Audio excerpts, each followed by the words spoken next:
નમસ્કાર મિત્રો. વાત એઆઈની ચેનલમાં તમારું સ્વાગત છે. જનગણનાના કામ દરમિયાન ઘણી વખત આપણા પ્રગણક મિત્રો ફિલ્ડમાં મૂંઝવણમાં પડી જાય છે કે મકાન કોને કહેવાય, જનગણના ઘર કોને કહેવાય, પરિસર એટલે શું, કુટુંબ કોને ગણવું અને એન્ટ્રી કઈ રીતે કરવી. આ બધા પ્રશ્નોના જવાબ આજે આ વિડીયોમાં આપણે ખૂબ સરળ ભાષામાં સમજવાના છીએ. આ વિડીયો થોડો લાંબો હોઈ શકે, પણ એકવાર તમે આખો જોઈ લેશો પછી ફિલ્ડમાં તમને કોઈ ગૂંચવણ નહીં રહે, આ મારી ખાતરી છે. કારણ કે આજે આપણે માત્ર નિયમો નહીં પણ સાચા ઉદાહરણો અને તસવીરો દ્વારા સમજશું કે ફિલ્ડમાં ઊભા રહીને યોગ્ય નિર્ણય કેવી રીતે લેવો. ચાલો તો વિલંબ કર્યા વગર શરૂઆત કરીએ. શરૂઆતમાં 3 મહત્વપૂર્ણ નિયમ યાદ રાખો. નિયમ નંબર 1, મકાન એટલે સામાન્ય રીતે જમીન પર બનેલી એવી રચના જેમાં દિવાલ અને છત હોય, જ્યારે જનગણના ઘર એટલે મકાન અથવા મકાનનો એવો ભાગ જેનો અલગ એકમ તરીકે ઉપયોગ થતો હોય અને જેનો મુખ્ય પ્રવેશ દ્વાર રસ્તા પર, સહિયારા આંગણામાં અથવા સીડી પર ખુલતો હોય. સામાન્ય રીતે રસોડું, બાથરૂમ, ગેરેજ કે સ્ટોર રૂમને અલગ જનગણના ઘર ગણવામાં નથી આવતું, જ્યાં સુધી તેનો અલગ પ્રવેશ દ્વાર ન હોય અને રહેઠાણ અથવા અન્ય ઉપયોગ ન થતો હોય. મકાનનો ઉપયોગ: રહેઠાણ, દુકાન, વેપારગૃહ, કોફેટેરિયા, કારખાનું, વર્કશોપ, વેરહાઉસ, શાળા, મનોરંજન સ્થળ, પૂજાના સ્થળ, ગોડાઉન, સ્ટોર વગેરે ઘણા હેતુ માટે થતો હોય. નિયમ નંબર 2, સામાન્ય રીતે રસોડું, બાથરૂમ, ગેરેજ અથવા સ્ટોર રૂમને અલગ જનગણના ઘર ગણવામાં આવતું નથી, જ્યાં સુધી તેનો અલગ પ્રવેશ દ્વાર ન હોય અથવા રહેઠાણ કે અન્ય કામ માટે તેનો અલગ ઉપયોગ ન થતો હોય, ત્યાં સુધી તે એ જ ઘરનો ભાગ ગણાય છે. નિયમ નંબર 3, ઉપયોગના આધારે પણ જનગણના ઘર નક્કી કરી શકાય છે. હવે આપણે એક એક કરીને તમામ બાબતો ઉદાહરણો દ્વારા સમજીશું. સૌપ્રથમ પરિસર સમજી લઈએ. આ મુદ્દો ખૂબ મહત્વનો છે. પરિસર એટલે શું? પરિસર એટલે જમીન સહિત મકાન અને સ્લેશ અથવા એપાર્ટમેન્ટ, ફ્લેટ અથવા બહુમારી મકાનની બાબતમાં મકાન તેમજ તેની સાથે સહિયારી રીતે જોડાયેલ વિસ્તાર. સરળ ભાષામાં કહીએ તો પરિસર એટલે જમીન પ્લસ તેના ઉપરના તમામ મકાનો પ્લસ સહિયારી જગ્યા, જેમ કે આંગણું, કોરિડોર, પાર્કિંગ, ગેરેજ, બગીચો વગેરે. કલ્પના કરો, એક મોટો બંગલો છે. આ બંગલાની ફરતે કમ્પાઉન્ડ વોલ છે, અંદર મુખ્ય ઘર છે, બાજુમાં ગેરેજ છે, પાછળ નોકર ક્વાર્ટર છે અને ફળિયામાં બગીચો છે. તો આ આખો વિસ્તાર ઘર plus garage plus quarter plus બગીચો પ્લસ જમીન મળીને એક પરિસર ગણાશે. હવે શાળાનું ઉદાહરણ સમજીએ. શાળાની ઇમારત, ક્લાસરૂમ, ઓફિસ, શાળાનું મેદાન, વોચમેન ક્વાર્ટર અને ગેરેજ, આ બધું મળીને એક જ પરિસર ગણાશે. મને આશા છે કે તમને હવે પરિસર એટલે શું તે ક્લિયર થઈ ગયું હશે.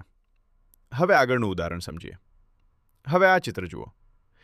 એક સ્વતંત્ર બાઉન્ડ્રી છે, એક ગેટ છે અને અંદર એક જ માળખું છે. અહીં એક જ કુટુંબ રહે છે. તો અહીં મકાન 1, જનગણના ઘર 1 અને કુટુંબ પણ એક જ ગણાશે. આ સૌથી સરળ સ્થિતિ છે. હવે બીજા ઉદાહરણ. આ ચિત્ર જુઓ. માળખું એક જ છે, પણ બહારથી 2 અલગ દરવાજા છે, જે રસ્તામાં અથવા ખુલ્લા આંગણામાં ખુલે છે. બંને ભાગોમાં અલગ અલગ કુટુંબ રહે છે અને બંનેની રસોઈ પણ અલગ છે. તો અહીં મકાન 1, જનગણના ઘર 2 અને કુટુંબ પણ 2 ગણાશે. હવે ખૂબ મહત્વપૂર્ણ ઉદાહરણ જોઈએ, જેને ધ્યાનથી સમજજો. અહીં માળખું એક જ છે, પ્રવેશદ્વાર પણ એક જ છે, પણ અંદર 2 ભાઈઓ અલગ રસોઈથી ભોજન લે છે. તો અહીં મકાન 1, જનગણના ઘર 1 પણ કુટુંબ 2 ગણાશે, કારણ કે પ્રવેશદ્વાર એક જ છે પણ રસોઈ અલગ બને છે, જેથી એન્ટ્રી કરતી વખતે એક જ જનગણના ઘર હેઠળ 2 અલગ કુટુંબની નોંધ કરશો. હવે બીજું એક ઉદાહરણ જોઈએ. હવે એક મકાનમાં ઉપર માલિક રહે છે અને નીચે ભાડુઆત રહે છે. બંનેના પ્રવેશદ્વાર અલગ અલગ છે. રસોઈઘર પણ અલગ અલગ છે. તો અહીં મકાન બરાબર 1 ગણાશે. જનગણના ઘર બરાબર 2 ગણાશે, કારણ કે દરવાજા અલગ અલગ છે. કુટુંબ બરાબર 2 ગણાશે, કારણ કે રસોઈ અલગ અલગ છે. હવે જો તમને ફિલ્ડમાં પ્રાથમિક શાળા, મંદિર, મસ્જિદ, ગુરુદ્વારા, ચર્ચ હોય તો તેમને પણ મકાન નંબર જનગણના ઘર નંબર આપવાનો રહેશે. પણ અહીં કોઈ સામાન્ય કુટુંબ રહેતું નથી, તેથી તેને બિન રહેણાંક પ્રકારમાં ગણશે. આવી પરિસ્થિતિમાં મુખ્ય માણસનું નામ લખવાનું રહેશે નહીં અને તેમને કુટુંબ નંબર પણ આપવાનો રહેશે નહીં. હવે બીજું એક અગત્યનું ઉદાહરણ જોઈએ. માનો કે કોઈ હોસ્ટેલ, કસ્તુરબા વિદ્યાલય આશ્રમશાળા, જ્યાં અસંબંધિત લોકો રહે છે અને એક જ રસોડેથી ભોજન લે છે, તો તેને સંસ્થાકીય કુટુંબ કહેવાશે. અહીં કુટુંબ ક્રમાંક 999 લખાશે. અને યાદ રાખો, અહીં મુખિયાનું નામ નહીં પણ હોદ્દાનું નામ લખાશે, જેમ કે વોર્ડન, મેનેજર, જેલર વગેરે. હવે આની સાથે જાતે જોડાયેલી એક પરિસ્થિતિ સમજીએ. જો એ જ પરિસરમાં વોર્ડન, સેવક, માળી અલગ રહેતા હોય અને અલગ રસોઈ કરતા હોય તો દરેકને અલગ સામાન્ય કુટુંબ ગણશો. હવે ધારી લો કે એક મંદિર છે અને તે જ કમ્પાઉન્ડમાં તેની બાજુમાં પૂજારીજીનું સ્વતંત્ર રહેઠાણ છે અને રસોડું પણ છે. તેથી મકાન 1 ગણાશે, પરંતુ જનગણના ઘર 2 ગણાશે. તો અહીં મંદિરને બિન રહેણાંક જનગણના ઘર ગણાશે અને પૂજારીનું ઘર સામાન્ય કુટુંબ ગણાશે.